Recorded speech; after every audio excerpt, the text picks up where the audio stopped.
बस 7 बजे से लगातार सबसे सटीक और सबसे विश्वसनीय नतीजे सिर्फ डीडी न्यूज पर।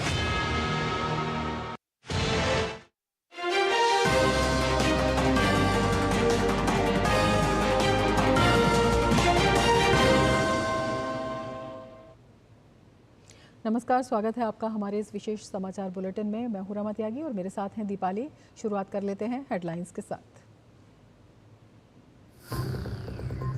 गृहमंत्री अमित शाह की अध्यक्षता में अपराध पर लगाम लगाने को लेकर बैठक। कहा, अपराध के विरुद्ध हमारी जीरो टॉलरेंस की नीति।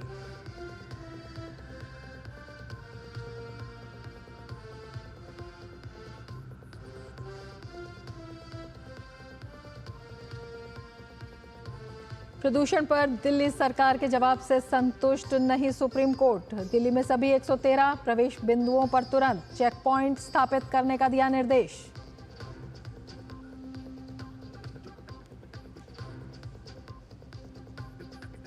कांग्रेस अध्यक्ष खड़गे के आरोपों पर बीजेपी अध्यक्ष जेपी नड्डा का पलटवार। कहा, मणिपुर समेत उठाए गए तमाम मुद्दे झूठ और राजनीति से प्रेरित।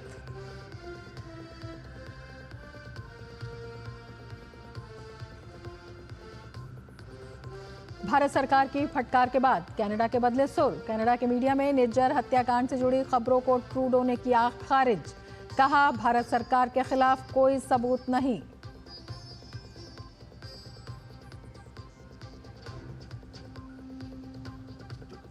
और पर्थ टेस्ट में दिखा भारतीय गेंदबाजों का दम। कप्तान जसप्रीत बुमराह ने चटकाए 4 विकेट। पहले दिन का खेल खत्म होने तक ऑस्ट्रेलिया ने 7 विकेट के नुकसान पर बनाए 67 रन।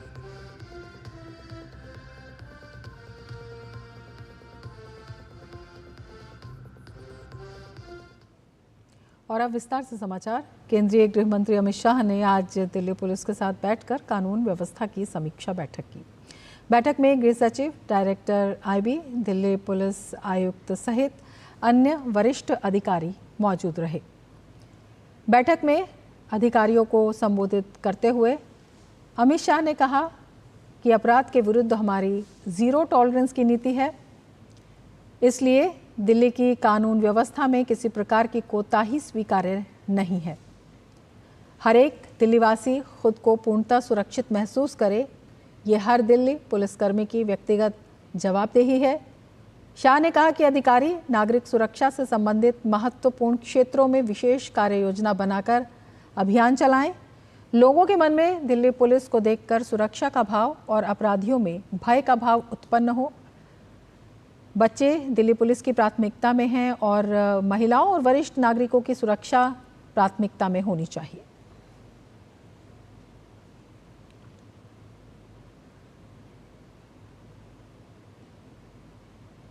दिल्ली एनसीआर में प्रदूषण को लेकर सुप्रीम कोर्ट में सुनवाई हुई। सुप्रीम कोर्ट ने दिल्ली सरकार के हलफनामे पर नाराजगी जताई है। सुप्रीम कोर्ट ने दिल्ली सरकार को जमकर फटकार लगाई है। सुप्रीम कोर्ट ने कहा कि हम ग्रेड 4 के अमल को लेकर दिल्ली सरकार के हलफनामे से संतुष्ट नहीं हैं। सुप्रीम कोर्ट ने कहा कि दिल्ली में ट्रकों की एंट्री रोकने के लिए सरकार ने जो कदम उठाए हैं उनसे कोई संतुष्ट नहीं है। सुप्रीम कोर्ट ने सवाल उठाया कि दिल्ली में तकरीबन 100 ऐसे एंट्री पॉइंट हैं जहां कोई चेक पोस्ट नहीं है। सुप्रीम कोर्ट ने कहा कि दिल्ली सरकार ने साफ तौर पर अपने हलफनामे में इस बात का जिक्र नहीं किया कि कितने एंट्री पॉइंट्स पर ऑफिसर तैनात हैं। एमिकस क्यूरी के मुताबिक दिल्ली में ऐसे एंट्री पॉइंट्स 113 हैं, लेकिन दिल्ली सरकार की ओर से कहा गया है कि मुख्यतः 13 जगहों पर निगरानी रखी जा रही है।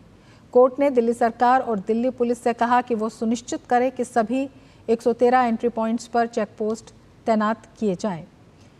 सुप्रीम कोर्ट ने कहा कि 13 बार के मेंबर वकीलों ने अपनी इच्छा से कोर्ट कमिश्नर बनने के लिए मंजूरी दी है। ये 13 वकील दिल्ली के अलग अलग एंट्री पॉइंट्स पर जाकर निरीक्षण करेंगे। वो इस बात का निरीक्षण करेंगे कि क्या एंट्री पॉइंट्स पर भारी वाहनों और ट्रकों की पाबंदी के आदेश पर अमल हो रहा है या नहीं।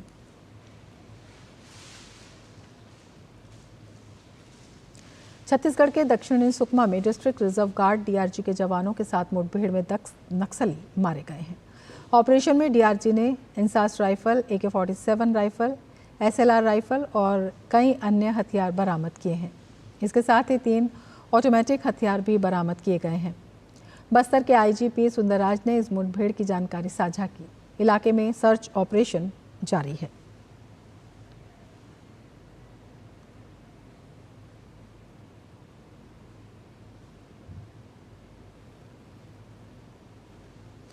मोदी सरकार में पूर्वोत्तर का चहुमुखी विकास हो रहा है। पूर्वोत्तर अब विवादों से मुक्त होकर आकांक्षाओं का क्षेत्र बन रहा है। क्षेत्र में हिंसक घटनाओं में कमी आई है, वहीं क्षेत्र में बड़ी आर्थिक गतिविधियों से पलायन में कमी आई है।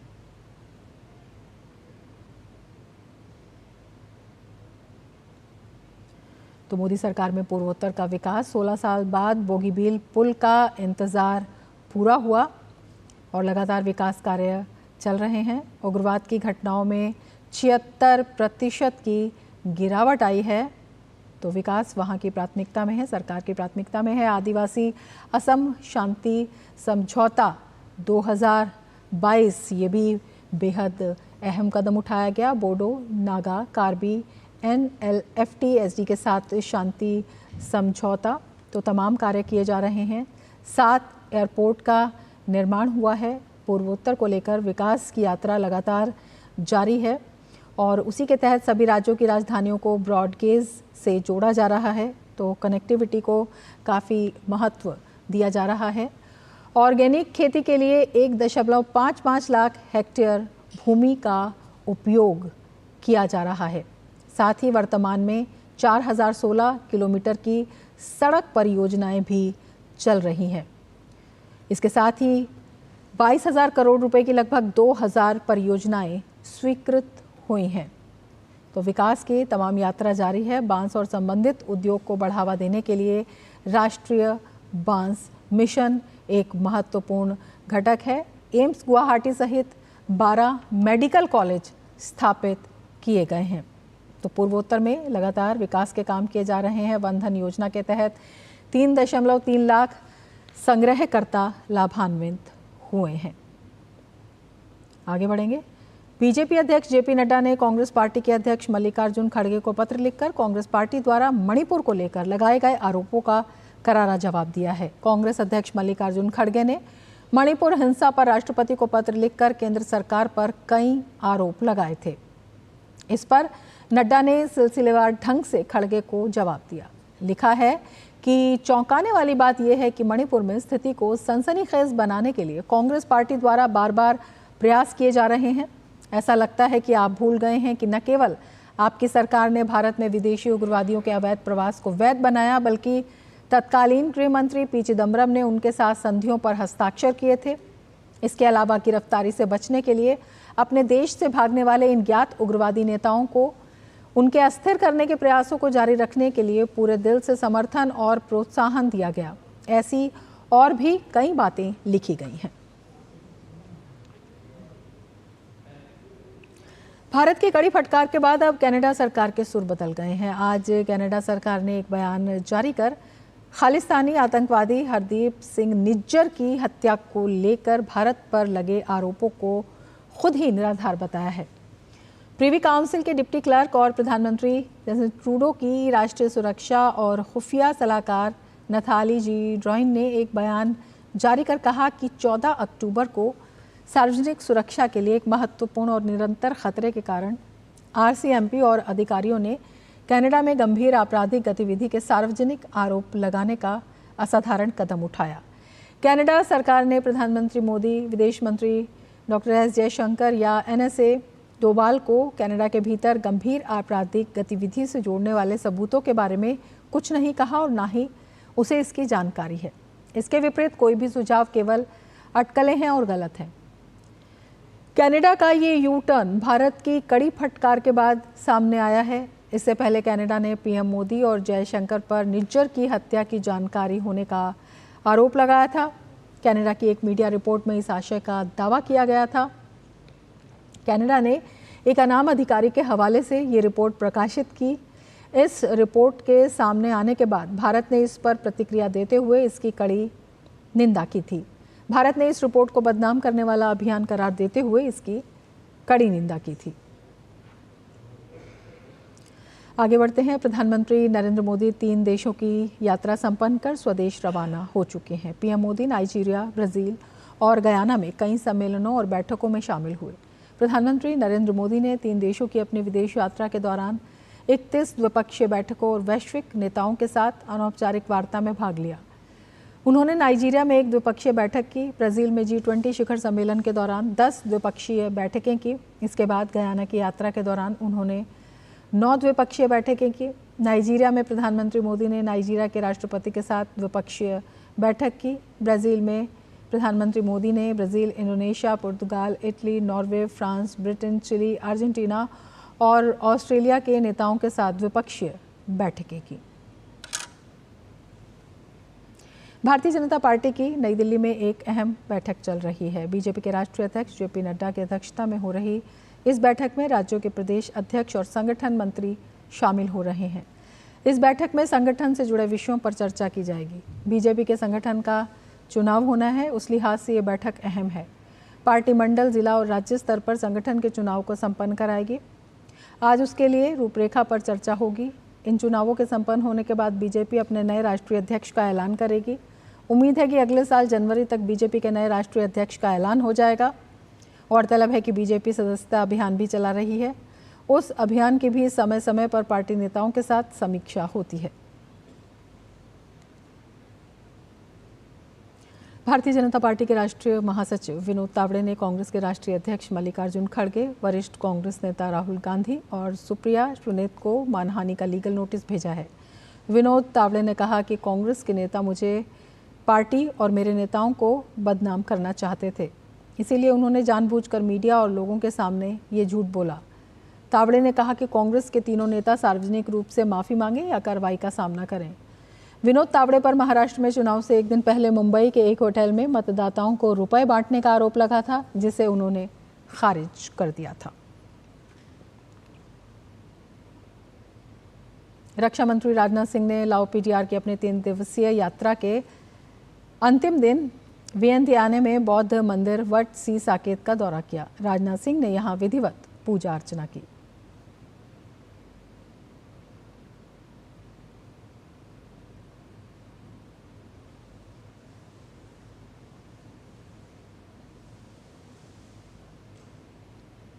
दिल्ली में चल रहे भारतीय अंतर्राष्ट्रीय व्यापार मेले में एक से एक बढ़कर एक उत्पाद देखने को मिल रहे हैं। मेले में महिलाएं जहां सौंदर्य उत्पादों की खरीदारी करती नजर आ रही हैं, तो वहीं आयुर्वेदिक फल भी यहां मेले की शोभा बढ़ा रहे हैं। दिल्ली के भारत मंडपम में चल रहे भारत अंतर्राष्ट्रीय व्यापार मेले के हॉल संख्या 14 में लोगों का ज़्यादा रुझान सौंदर्य उत्पादों की तरफ भी देखने को मिला। यहाँ लोग जमकर खरीदारी करते नजर आ रहे हैं। मेले में उत्पादों पर कंपनियां छूट भी प्रदान कर रही हैं। हमारी रेंज बहुत रीजनेबली प्राइस्ड है ताकि लोगों की पॉकेट्स में भी अफोर्ड भी हो सके और वो अपना जो सौंदर्यकरण करना चाहते हैं वो भी कर सके। ये मंच बहुत ही अच्छा है। It's a beautiful platform for both the companies as well as the public to see what are the kind of products which are available not only in India but also abroad. रुझान तो अच्छा है, थोड़ा business days मेरे को लगता है कम कर देने चाहिए क्योंकि पब्लिक को ज़्यादा टाइम देना चाहिए। Because at the end of the day every businessman who is taking part in the trade fair is looking for his customer और वो कस्टमर से इंटरेक्शन ज़्यादा करना चाहेगा क्योंकि बिजनेस डीलिंग्स तो वैसे भी हो सकती हैं। मेले में इस बार एक से बढ़कर एक उत्पाद देखे जा सकते हैं। इन्हीं में से एक लद्दाख में पाए जाने वाले आयुर्वेदिक बद्री फल से बने उत्पाद भी हैं, जो व्यापार मेले में आकर्षण का केंद्र बना हुआ है। इस बार हम लोग लद्दाख में पाया जाने वाला ये आयुर्वेदिक फल है, जिसे बद्री फल के नाम से भी जाना जाता है, इसको हम लोग लेकर के आए हैं, जिसका हज़ारों सालों से ही इस्तेमाल इंसान के शरीर को प्रोटेक्ट करने के लिए और स्वास्थ्य उसका बेहतर बनाने के लिए किया जाता रहा है। और इसका कारण ये है कि इसके अंदर पाए जाने वाले न्यूट्रिएंट्स इसको एक बहुत बड़ी एंटीऑक्सीडेंट वैल्यू प्रोवाइड करते हैं। जैसा कि हम सब जानते हैं कि हम अच्छे फलों का इस्तेमाल अपने शरीर के एंटीऑक्सीडेंट्स को बढ़ाने के लिए करते हैं। इसके अंदर ऑरैक वैल्यू, जिसे ऑक्सीजन रेडिकल एब्जॉर्बेंस कैपेसिटी भी कहते हैं, वो लाखों में जाती है। 14 नवंबर से शुरू हुआ ये मेला 27 नवंबर को संपन्न हो रहा है। इस बार मेले की थीम विकसित भारत @2047 रखी गई है। गिरीश निशाना की रिपोर्ट, DD न्यूज़, दिल्ली। भारतीय बधिर टीम 10वें एशिया पैसिफिक खेलों में भाग लेने जा रही है, जो मलेशिया में 1 से 8 दिसंबर के बीच आयोजित होगा। कुल 69 खिलाड़ी 7 प्रकार के खेलों में भाग लेंगे। इन खिलाड़ियों से डीडी न्यूज़ संवाददाता मनीषा शर्मा ने खास बातचीत की। भारतीय बधिर टीम 10वें एशिया पैसिफिक खेलों में भाग लेने जा रही है, जो मलेशिया में 1 से 8 दिसंबर के बीच आयोजित होगा। कुल 69 खिलाड़ी अपनी किस्मत आजमाएंगे व 7 प्रकार के खेलों में बढ़ चढ़कर भाग लेंगे, जिसमें athletics, badminton, chess, table tennis, judo, taekwondo, wrestling शामिल है। All India sports council of the deaf एक शीर्ष श्रेणी की संस्था है जो बधिर खिलाड़ियों का समर्थन करती है व उन्हें राष्ट्रीय और अंतर्राष्ट्रीय खेलों में भाग लेने के लिए प्रोत्साहित करती है।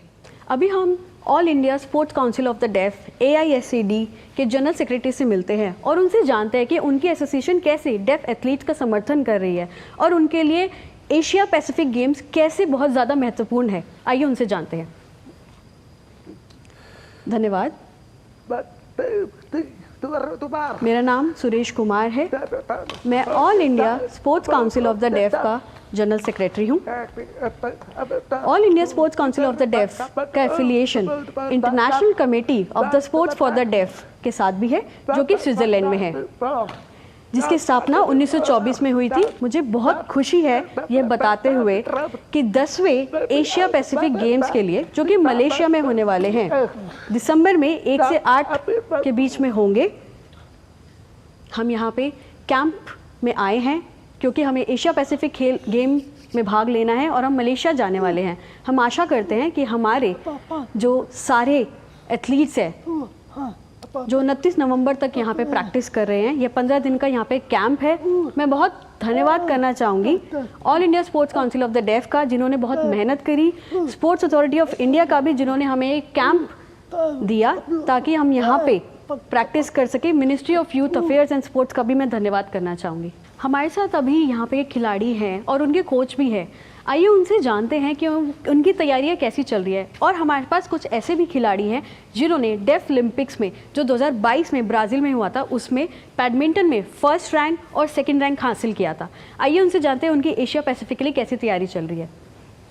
तो जर्लिन, हमें बताइए कि आपने फर्स्ट रैंक जीता था ब्राज़ील में, आपको गोल्ड मेडल मिला था।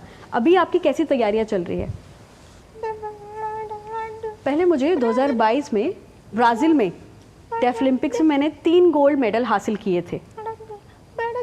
अब हम मलेशिया जा रहे हैं। मैं आशा करती हूँ हम बहुत ज़्यादा मेडल्स लेकर आएंगे और अपने भारत का नाम रोशन करेंगे।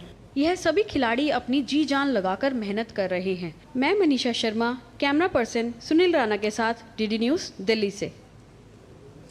आयुष मंत्रालय द्वारा देश में 26 नवंबर से प्रकृति परीक्षण अभियान चलाया जाएगा। इस अभियान को क्रियान्वित करने की जिम्मेदारी भारतीय चिकित्सा पद्धति राष्ट्रीय आयोग पर रहेगी।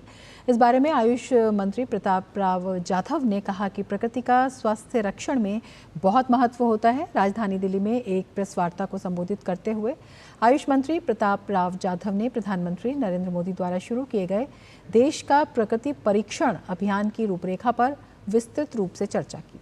आयुष मंत्री ने बताया कि आगामी 26 नवंबर से इस अभियान की शुरुआत होगी, जिसके तहत 1 करोड़ लोगों का प्रकृति परीक्षण किया जाएगा। प्रकृति किसी व्यक्ति की आयुर्वेदिक रूपरेखा या अद्वितीय मनोदैहिक स्वभाव है, जिससे उसकी शारीरिक, कार्यात्मक और व्यवहारिक विशेषताएं शामिल होती हैं।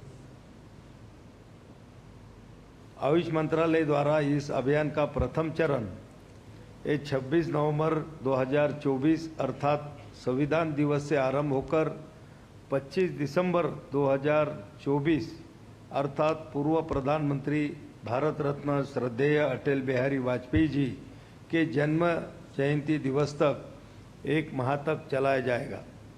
देश के आयुर्वेद महाविद्यालय में शिक्षा ग्रहण करने वाले छात्र, अध्यापक तथा देश में स्वास्थ्य सेवा देने वाले आयुर्वेद के चिकित्सक मिलाकर लगभग 3.5 लाख प्रकृति परीक्षण स्वयंसेवकों द्वारा यह अभियान चलाया जाएगा। कर्नाटक बीजेपी का बेंगलुरु में विरोध प्रदर्शन जारी है। किसानों की जमीन से जुड़े वक्फ मुद्दे पर कर्नाटक सरकार के खिलाफ बीजेपी विरोध प्रदर्शन कर रही है। इससे पहले प्रदेश के मठों के हिंदू संतों और किसान समर्थक संगठनों के सदस्यों ने वक्फ हटाओ, अन्नदाता बचाओ का विरोध मार्च निकाला था। ज्ञानवापी मामले में शिवलिंग के एएसआई सर्वे की मांग वाली हिंदू पक्ष की याचिका पर सुप्रीम कोर्ट में आज सुनवाई हुई। सुप्रीम कोर्ट ने मुस्लिम पक्ष को नोटिस जारी किया है। कोर्ट ने मुस्लिम पक्ष से 2 हफ्ते में जवाब मांगा है। 17 दिसंबर को इस मामले में हिंदू पक्ष और मुस्लिम पक्ष की ओर से दायर सभी अर्जियां एक साथ सुनवाई इनकी की जाएगी और सुनवाई के दौरान हिंदू पक्ष के वकील श्याम दीवान ने मामले की सुनवाई इलाहाबाद हाई कोर्ट में भेजने की मांग की। साथ ही मामले की सुनवाई इलाहाबाद हाई कोर्ट की 3 जजों की पीठ में करने की मांग की। आज ज्ञानव्यापी मामले में ऑनरेबल सुप्रीम कोर्ट में सुनवाई थी और आज जो एप्लीकेशन लगी हुई थी वो वजू टैंक एरिया, जिसे सील्ड एरिया कहा जाता है, उसके एएसआई सर्वेक्षण की मांग थी। आज वो वाली एप्लीकेशन लगी थी, उसमें नोटिस जारी किया है और अंजुमन इंतजामिया से 2 हफ्ते के अंदर अपना जवाब दाखिल करने के लिए कहा है। और कोर्ट ने ये भी कहा है कि इसमें जो बाकी अन्य SLP हैं उसका एक चार्ट देके अदर साइड को भी सर्व कर से एग्रीएबल क्या क्या SLPs लगनी है वो सारी भी फिर अगली डेट 17 दिसंबर को है उसमें लगाई जाएगी। उत्तर प्रदेश की राजधानी लखनऊ के लोक भवन में आयोजित कार्यक्रम में मुख्यमंत्री योगी आदित्यनाथ ने 701 वन दरोगाओं को नियुक्ति पत्र वितरित किए। इस दौरान मुख्यमंत्री ने सभी को बधाई और शुभकामनाएं दी। इस मौके पर योगी ने कहा कि नवनियुक्त कर्मी प्रदेश के वन्य जीव और जैव विविधता के संरक्षण में सहायक होंगे। हमें इस बात को ध्यान में रखना होगा कि वन्य जीवों में अनावश्यक छेड़छाड़ न हो, उनके जीवन के साथ कोई खिलवाड़ न हो। कैसे बेहतरीन संवेदना के माध्यम से हम एक संवाद की बेहतरीन माध्यम को आगे बढ़ा सकते हैं जो वन्य जीवों के प्रति आम नागरिक को भी जागरूक कर सके। इस दायित्व का निर्वहन करने में भी आप बड़ी भूमिका का निर्वहन कर सकते हैं। केंद्रीय शिक्षा मंत्री धर्मेंद्र प्रधान और श्रम एवं रोजगार मंत्री मनसुख मांडविया ने आज नई दिल्ली में jobs at your door step report जारी की। इस रिपोर्ट को वर्ल्ड बैंक ने शिक्षा मंत्रालय के साथ मिलकर तैयार किया है, जो देश के 6 राज्यों में युवाओं में कौशल और रोजगार की स्थिति को दर्शाता है। शिक्षा मंत्री धर्मेंद्र प्रधान ने रिपोर्ट जारी करते हुए कहा कि भारत को वैश्विक स्किल हब बनाने के लिए हमें अपनी कौशल दक्षता को और बढ़ाना पड़ेगा। इसके लिए स्कूल स्तर से ही स्किल के बारे में व्यवस्थित तरीके से पढ़ाई जरूरी है।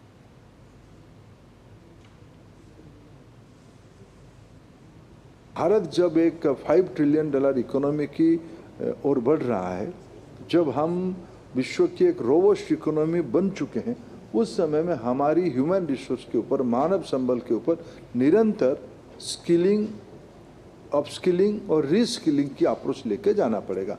और ये जो प्रयास है, प्रधानमंत्री नरेंद्र मोदी जी देश को एक ग्लोबल स्किल हब बनाने की कल्पना रखा है। न केवल हम अपना ही अर्थनीति को मजबूत करेंगे, भारत दुनिया की ग्रोथ की ड्राइवर बनने वाला है, नेतृत्व करने वाला है। उस समय में हम अपना स्किल कैपेसिटी को बढ़ानी पड़ेगी। केंद्रीय श्रम एवं रोजगार मंत्री मनसुख मांडविया ने इस मौके पर कहा कि भारत की अर्थव्यवस्था करीब 8% की दर से विकास कर रही है। ऐसे में बड़े पैमाने पर रोजगार सृजन होना स्वाभाविक है। जिस देश में इकोनॉमी ग्रो कर रही हो, 8% के रेट से जिस देश की इकोनॉमी ग्रो करती है, उसका मतलब यह हुआ कि सर्विस सेक्टर ग्रो कर रहा है, उसका मतलब यह हुआ कि एग्रीकल्चर सेक्टर ग्रो कर रहा है, उसका मतलब यह हुआ मैन्युफैक्चरिंग सेक्टर ग्रो कर रहा है। जब एक साथ में ग्रो करेंगे तब आपकी इकोनॉमी 8% से ग्रो करेगी। जिसकी इकोनॉमी ग्रो करती है वहां एम्प्लॉयमेंट जनरेशन स्वाभाविक है। उसके साथ लिंक करके हमें हमारी लैंग्वेज का यूज करना होगा। बॉर्डर गावस्कर ट्रॉफी 2024 का आगाज पर्थ टेस्ट से हो गया है। पर्थ टेस्ट का पहला दिन भारतीय टीम के नाम रहा। टीम इंडिया ने अपनी पहली पारी में 150 रन बनाए। इसके जवाब में ऑस्ट्रेलिया ने पहले दिन का खेल खत्म होने तक 67 रन पर 7 विकेट गंवा दिए हैं। कप्तान जसप्रीत बुमराह के नेतृत्व में भारतीय गेंदबाज ऑस्ट्रेलियाई बल्लेबाजों पर कहर बनकर टूटे। ऑस्ट्रेलिया ने अपने शुरुआती 5 विकेट मात्र 38 रन पर गंवा दिए थे। भारत की ओर से कप्तान जसप्रीत बुमराह ने सबसे ज्यादा 4 विकेट झटके। इसके साथ इस बुलेटिन में फिलहाल इतना ही। नमस्कार।